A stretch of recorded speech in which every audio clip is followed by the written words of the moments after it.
Hello viewers, welcome to my channel. আজকে আমি আপনাদের তৈরি করে দেখাবো কিভাবে সহজে মজাদার কুমড়ো শাক দিয়ে ছোট চিংড়ি রান্না করতে হয়।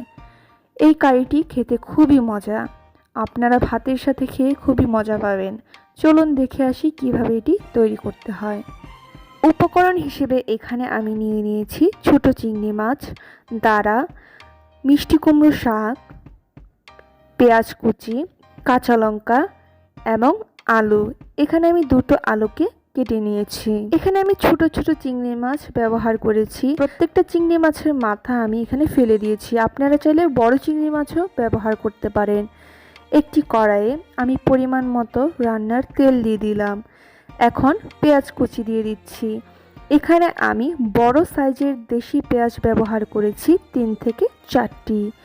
এখন একটু নেড়ে দিয়ে এর মধ্যে আমি পরিমাণ মতো লবণ দিয়ে দেব। লবণ দেওয়ার ফলে পেঁয়াজটা তাড়াতাড়ি সেদ্ধ হয়ে যাবে।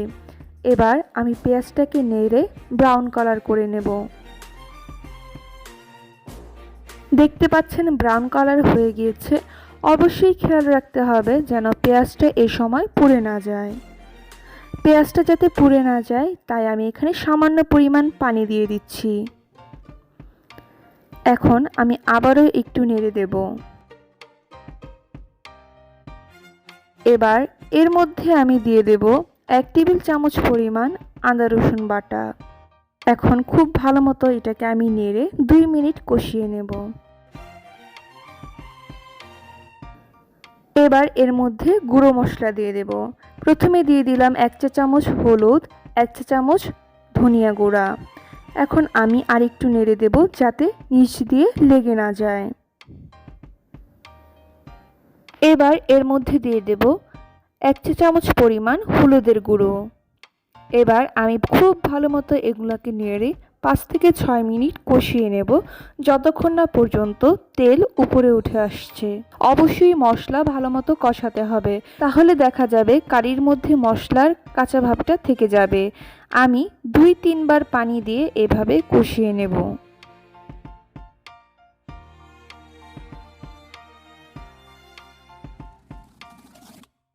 দেখতে পাচ্ছেন কষানো হয়ে গিয়েছে। এবার ছোট ছোট চিংড়িগুলো আমি এর মধ্যে দিয়ে দেব এবং 1 মিনিট নেড়ে নেব।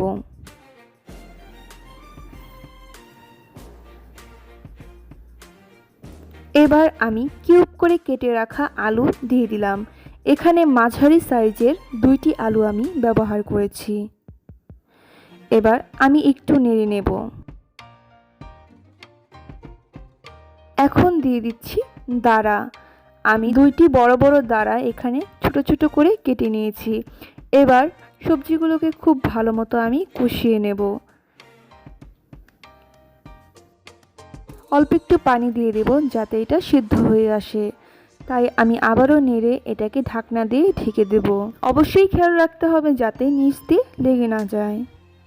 এবার আমি ঢাকনা দিয়ে ঢেকে দিলাম এবং 2 থেকে 3 মিনিট রান্না করে নেব। এখন ঢাকনা উঠিয়ে মাঝে মাঝে আমি নেড়ে দেব যাতে নিচ দিয়ে লেগে না যায়। 2 থেকে 3 মিনিট পর ঢাকনা উঠিয়ে ফেললাম। এবার নেড়ে দিয়ে আমি শাকটা দিয়ে দেব। অবশ্যই কুমড়ো শাকটা ধুয়ে পানি ঝরিয়ে নিতে হবে। কুমড়ো শাকের তরকারি খেতে অনেকই মজা। আপনারা যারা খেয়েছেন তারা অবশ্যই কমেন্টে জানাবেন। এবার আমি খুব ভালো মতো এটাকে নেড়ে মশলার সাথে মিশিয়ে নেব।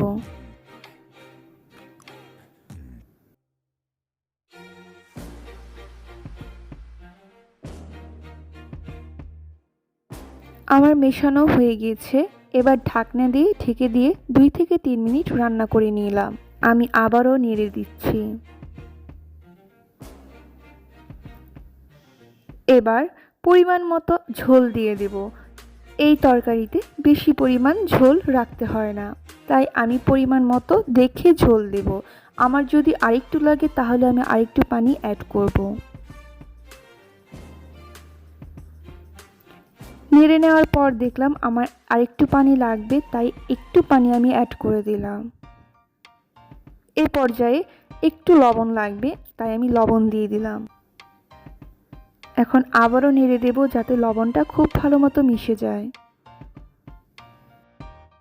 আর দিয়ে দিচ্ছি কাঁচা লঙ্কা। কাঁচা লঙ্কা দিলে ফ্লেভারটাও একটু ভালো আসে। অবশ্যই কাঁচা লঙ্কাটা চিড়ে দেবেন। এবার আমি ঢাকনা দিয়ে ঢেকে দিলাম এবং আবারও 3 থেকে 4 মিনিট রান্না করে নেব। দেখতে পাচ্ছেন এটা হয়ে গিয়েছে এবং ঝোলও কমে গিয়েছে। আমি এই পরিমাণেই ঝোল রাখবো কারিতে। সো ভিউয়ার্স, দেখতে পাচ্ছেন কত সহজেই তৈরি হয়ে গেল কুমড়ো শাক দিয়ে ছোট চিংড়ি। অবশ্যই বাসায় এটি তৈরি করে খেয়ে দেখবেন। আমার ভিডিওটি যদি আপনাদের ভালো লেগে থাকে তবে লাইক, শেয়ার এবং কমেন্ট করতে ভুলবেন না। আজ এ পর্যন্তই। দেখা হবে নতুন কোনো ভিডিও নিয়ে। সবাই ভালো থাকবেন, সুস্থ থাকবেন।